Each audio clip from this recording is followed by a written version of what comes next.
Welcome to the Bookshop at the End of the Internet. This podcast is dedicated to helping book lovers discover new authors. Like all the best bookshops, this podcast is filled with all kinds of books and all kinds of authors. So tune in, browse around, find a new author, and discover a new favorite book at the Bookshop at the End of the Internet. I'm Stacey Horan, author, book lover, and host of the Bookshop at the End of the Internet. This is episode number 251. For more information about this or any of our episodes, go to my website, staceyhoran.com. If you enjoy the podcast, leave us a review, like us on social media, and share us with your friends, family, and fellow readers.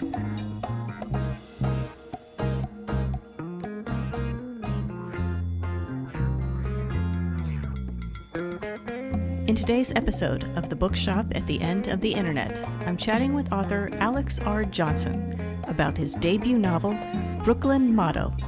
This book, set in New York City in 1998, is Alex's take on classic noir detective fiction. In it, Nico, a disillusioned private investigator, makes his living by photographing municipal employees suspected of insurance fraud. He's approaching 30, wondering where his career is going, and realizing he has to grow up and start making active choices about his life. During one of his PI jobs, Nico witnesses a murder involving a corrupt police officer. While he has no desire to entangle himself in anything involving police corruption, he's left with no choice but to investigate and solve the case before more people end up dead, including himself. In this episode, I'll chat with Alex about his writing journey, the ways in which his main character's life reflects his own in New York City during the late 1990s, and the particular frustrations of being a screenwriter that led him to write this novel, as well as a few other things, coming up.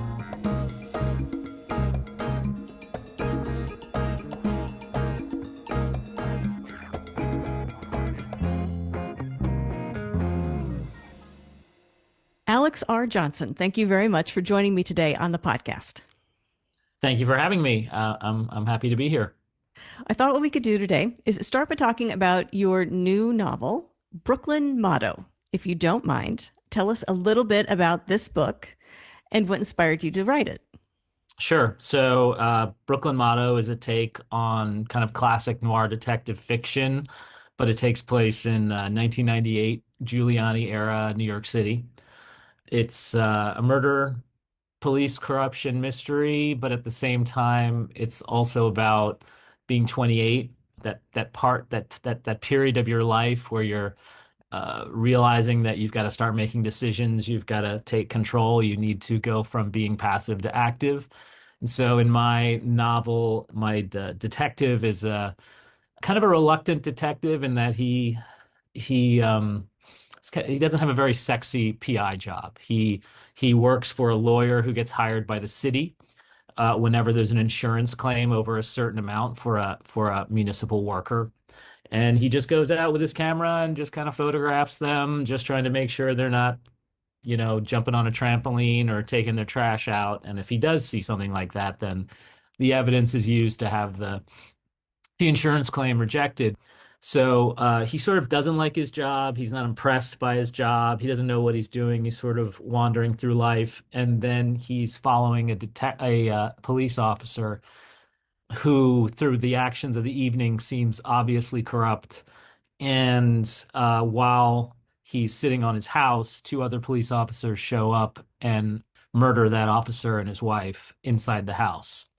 And so that sort of starts the series of bodies and chaos getting thrown in around him, where he has to kind of decide, am I going to walk away from this and just ignore it, or am I going to do something about it? Am I going to investigate it?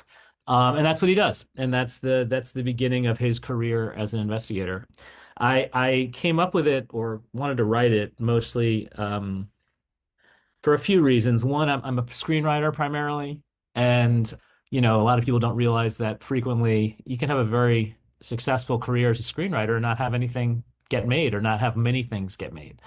Each studio buys about 100 to 200 scripts a year, and they make about 2 to 5 movies a year. So you could you could be working and making a living, but your stuff isn't getting made, and it can be frustrating, especially because you lose that world. You know, once you sell the script, you lose the characters, you lose the world you created, and you know, you are getting paid. So don't cry for me, but you are getting paid. But at the same time, you know, that's not why we write and tell stories, right? We tell them so people can hear them, and we want to share them.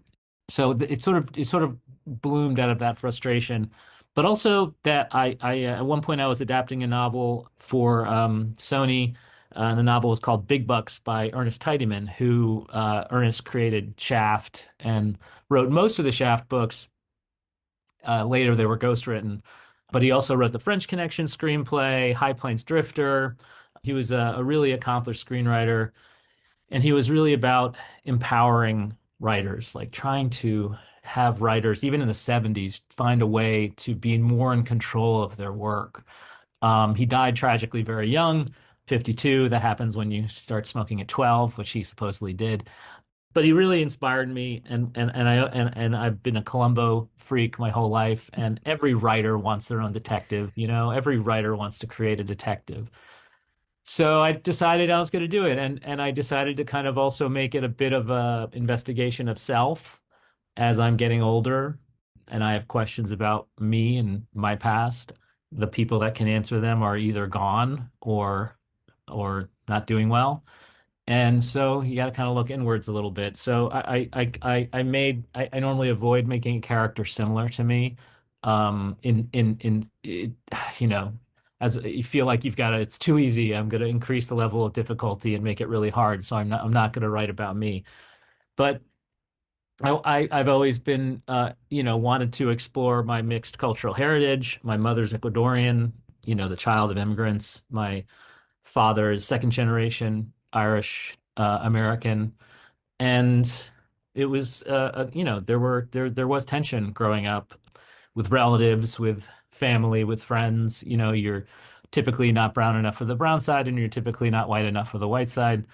So I kind of wanted to explore that in some ways, and so that was another aspect of the novel.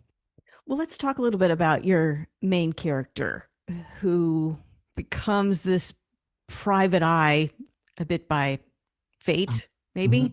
Describe a bit more about Nico. I mean, we you just mentioned he's of mixed cultural heritage, but what else do we learn about him in this book? Well, you know, he's his father passed away early. His father was a musician and a heroin addict, and you know, one of those, like, a very good musician that had some success but never became huge. And he has a strained relationship with his father, and his father is more present in the book than the mother, who's really absent in this novel. Mostly because I think sometimes the people that have left us are, I don't know, they're in our heads more than the people that are right here. So Nico's kind of always kind of processing his past with his father. He lives in his, you know, he inherited his father's old apartment. That was one of the few things that his father didn't sell off in his many in his kind of like heroin binges. And so he's always living in the shadow of his father, and always kind of like trying to figure out his dynamic with his father. I think again, as I get older, and now that I have a son, I feel like, you know, from my perspective, everything is just a parent-child relationship is pretty much at the core of how every dynamic and how we live our lives. And so I found that intriguing. So, you know, in one way that Nico connects with his dad, even with his dad being absent, is that one way that they bonded was through film. And his father, you know, repeatedly discussed about how his father took him to revival cinema all over New York when he was growing up, or when he was with him on the weekends. And so that kind of lingers in Nico's present. And so, and me, myself being a film person, and also I feel like New York is such a cinephile town, you know, I have kind of like film references throughout the novel. If something reminds Nico of a shot or a movie, it's described or echoed in his first person narration, and that goes out throughout the novel. But you know, it's really it's really about for him, uh, we I'm looking back, so it's hard to, sometimes it's about me looking back and sometimes it's about looking forward from that age. But, from looking back perspective, we always think that we have more time. We always think that we're going to get another shot to do this type of thing. And there is a moment in your 20s to 30s where, if you're present enough, you wake up to it and you become more present. So it's sort of where he is also in his life, having to make active choices. But it's also, funny and sarcastic, and it's hard not to be in the first person narration and do that. I never, as a screenwriter, I don't do first person narration, and I found it, absolutely intoxicating.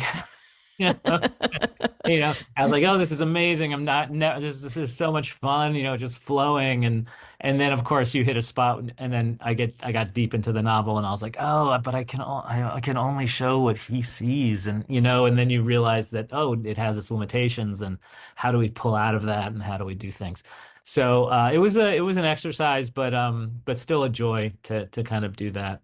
Yeah, I think writers either love it or hate it, that first person perspective, right? For exactly the reason you said it. Yeah. You can really, you're in the character's head. So it's just, it breaks that wide open for the writer and the reader. But at the same time, it's just that perspective. You can only Yeah. see through that character's eyes. It's freeing and handcuffing you at the same time. It's a weird, yeah, it's a weird thing to struggle with, I think. Yeah, I've one of the plots of the second novel of the second in the series that I'm just starting to work on that I've kind of been writing as an attempt to pull out of that. The mother basically there's going to be multiple chapters with the mothers telling a story, kind of a mystery of their family's past. And so every few chapters we'll kind of like revisit that story. So that'll be third person as the mother's telling the story. So we can kind of like get a break from that I kind of thing. So, but it is, gosh, I mean, the first 12 pages, I think, just leapt out of me first person. It was just like, and then obviously, it hit the reality set in, but it is fun. It's, Yeah. it's a fun thing to do. Well, let's talk about the setting because for most noir detective novels, setting plays a big role. It really sets the mood, if nothing else. So why New York City Yeah. and why 1998? Well, the original concept for these stories, they came out of like projects I abandoned at various points. But in the late 90s, early 2000s, I was writing about, I was trying to write a mystery about, it's going to sound really sexy, zoning and real estate in the Mm-hmm. in the Williamsburg waterfront. But it just it came to me then. I think that first of all, New York City, because that's if I'm kind of investigating myself. I know New York City in the 90s. It was a really fascinating and frustrating time to be in New York. Being in your 20s under Giuliani was a strange existence, that kind of pre 9/11 era where, Giuliani was raiding bars where people were dancing because they didn't have cabaret licenses. And it was just this heavy police enforcement, action after action. I mean, everybody has stories about, undercover cops coming to them and trying to get them to buy weed, and you're just like, I don't want, you're obviously a cop and I don't want to buy, I'm not even looking for it. Like, leave me alone. But there was just endless entrapment and also just, pretty horrific corruption. And so while Giuliani was winning points with kind of like older white constituents about like quality of life stuff, he was really making life hellish for people of color and poor people in the city. And so I like that setting, that tense time of, police. I actually come from a law enforcement family. My father is retired FBI, career FBI. My mom was retired CIA. My godfather was a DEA agent. So like I've been around law enforcement, but I've also lived in New York City in the 90s. So I know what and just from what was happening with Amadou Diallo and other police issues. And so I really wanted to investigate kind of that idea of like not big time corruption, but how small little corrupt acts can kind of like ripple into your life. And that's sort of what happens here. So that's why. And then in 1998, I just figured if I'm doing some sort of investigation of self, why not do it in an era where I felt invincible? Yeah.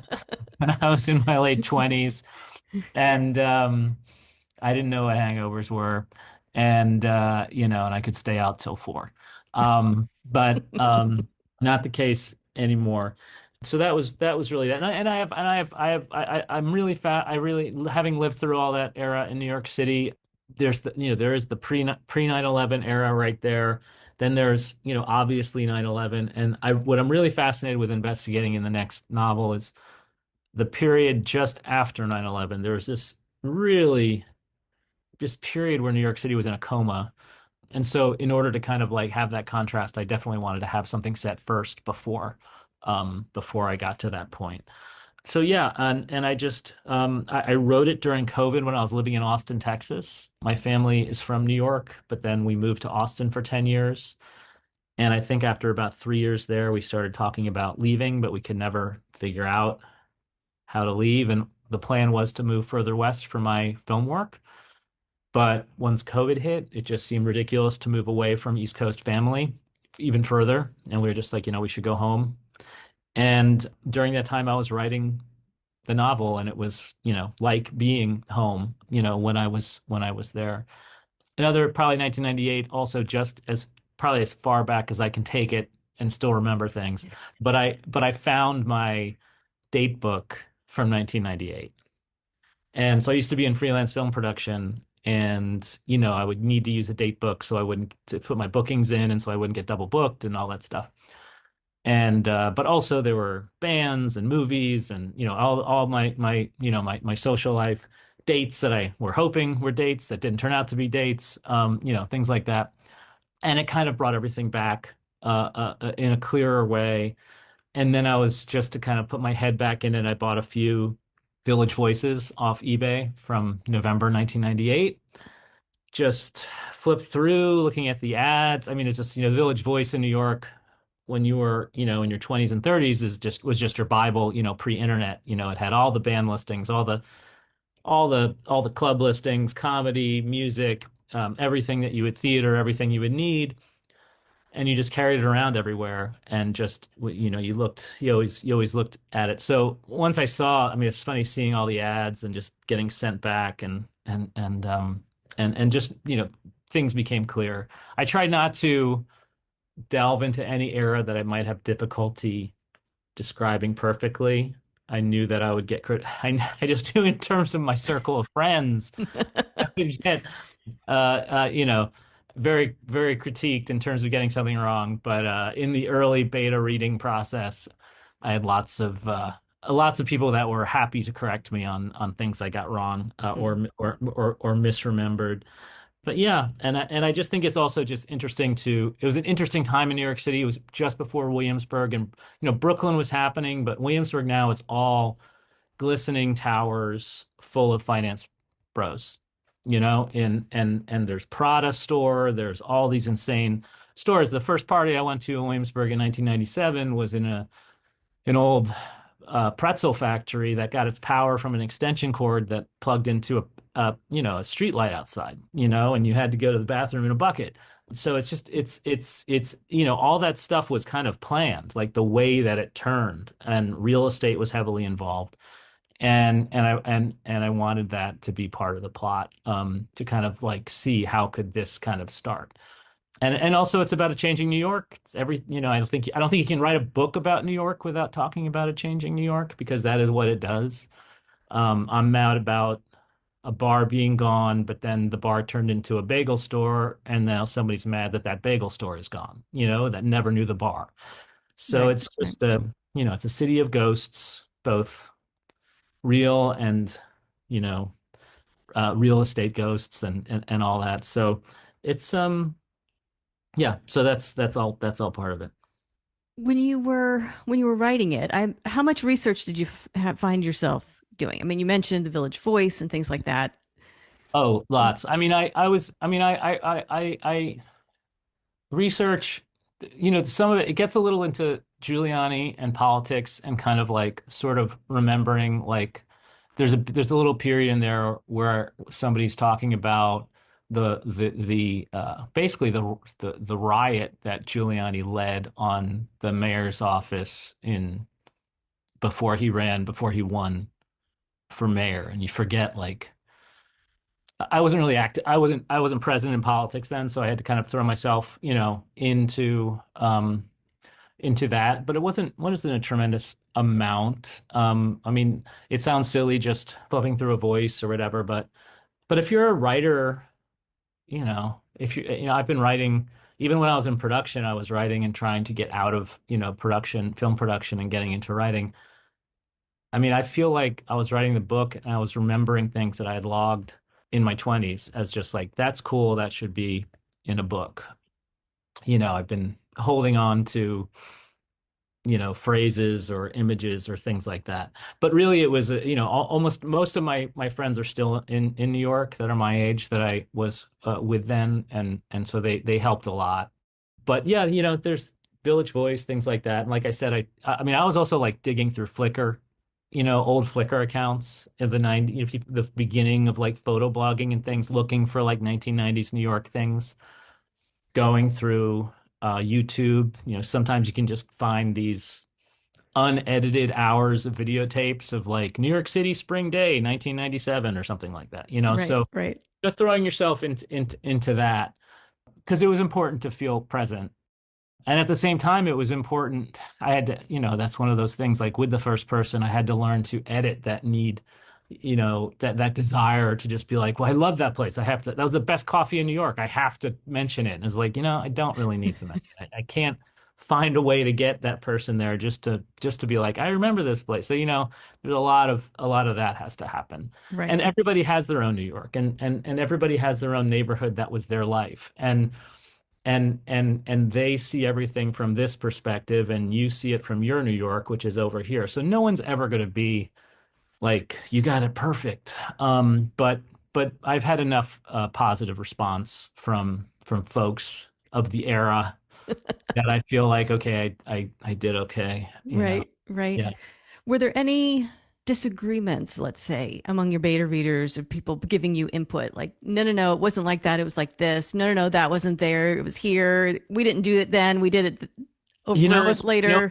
it was funny. It was like one of the things I was so right, there's an old coffee shop called Odessa, and it was on Avenue A, and it's 24 hours. And so Avenue A between like 7th and 8th, right across from Tompkins. If you were out in the East Village and Alphabet City at night, you went there eventually, especially when you're young and you're like, yeah, let's have an entire other meal at 3 a.m. And I remember calling it the Odessa. And I was being so grumpy about this because no one I went to was like, we didn't call it the Odessa, it's Odessa. And it was one of those, I guess it was almost like the Berenstein Bears Hmm. thing. I was like, no, it's the Odessa. And I didn't want to change it, but then I did because everybody corrected me on it. But it and that's also folds into the idea of like everybody has their New York. In my New York, I said the Odessa, but I'm not running the book just for me.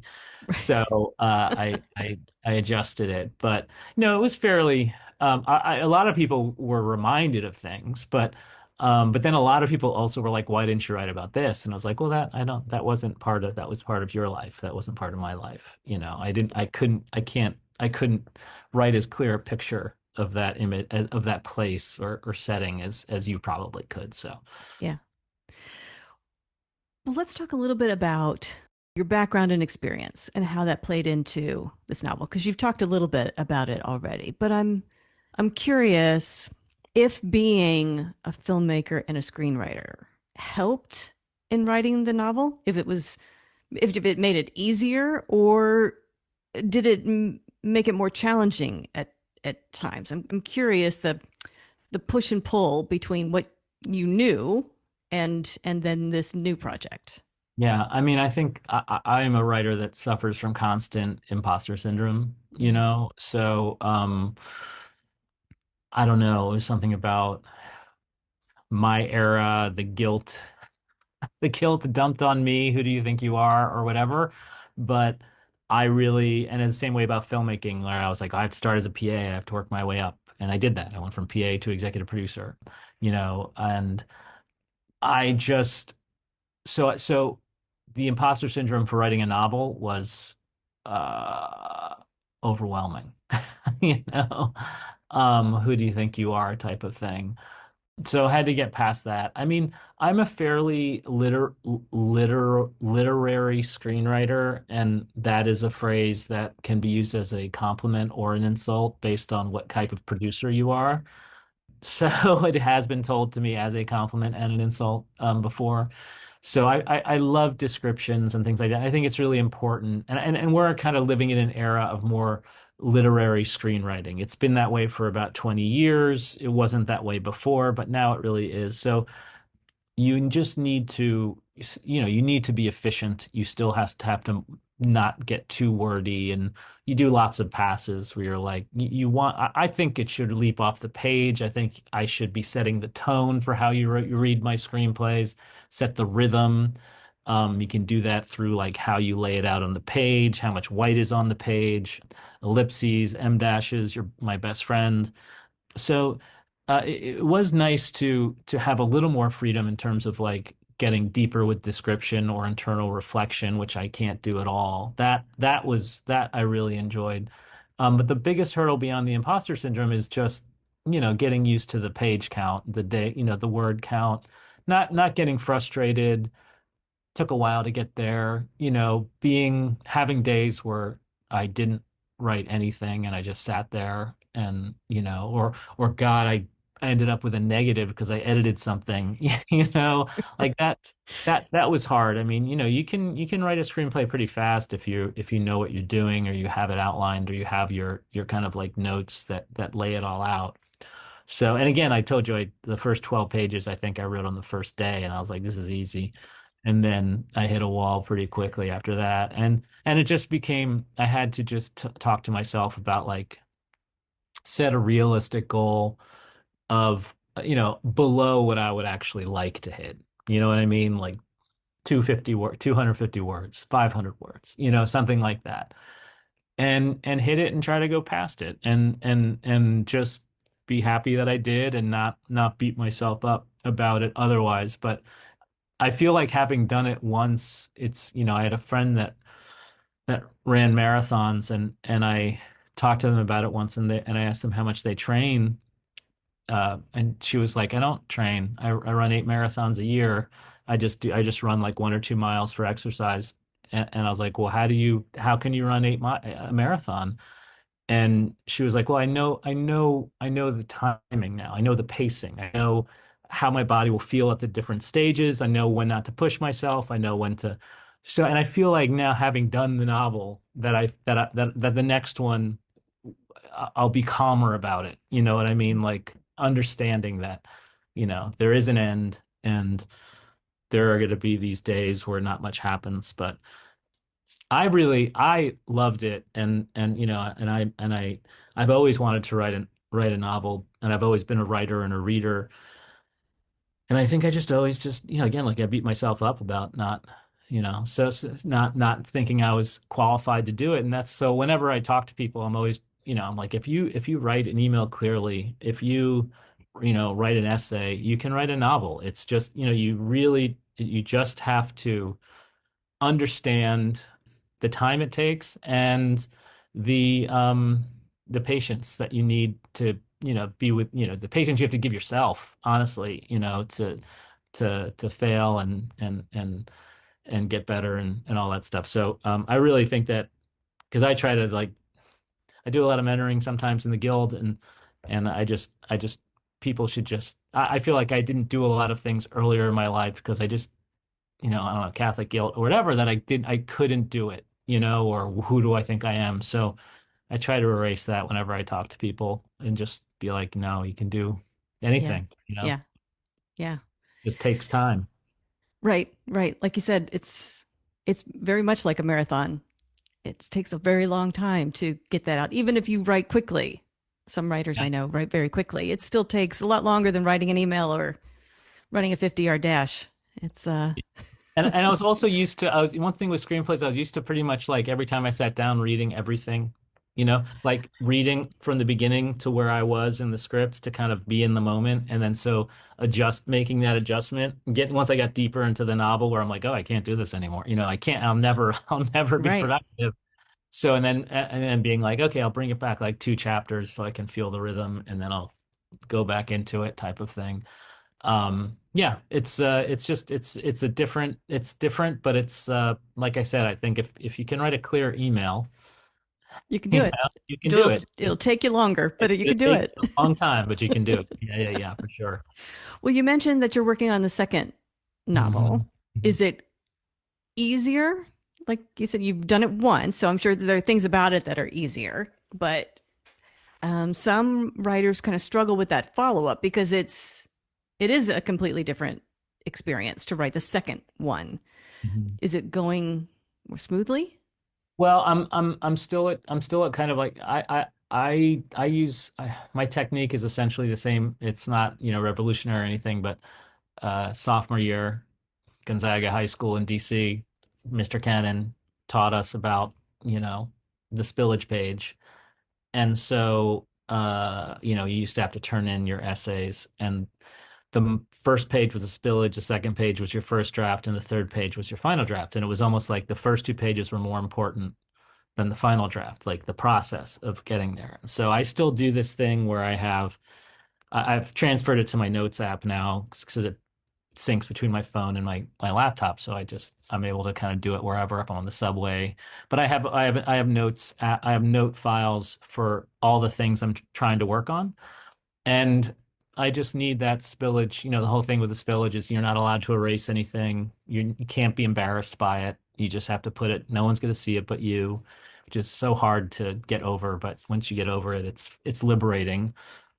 And it's kind of like for me, I did it when I was just starting to write my screenplay work because so often in screenplays, your second act is kind of where everything dies if you haven't really thought it out enough. And so this if I have a nice big meaty spillage, that gives me the kindling I need to keep the fire going. So I'm still in that process with the second novel.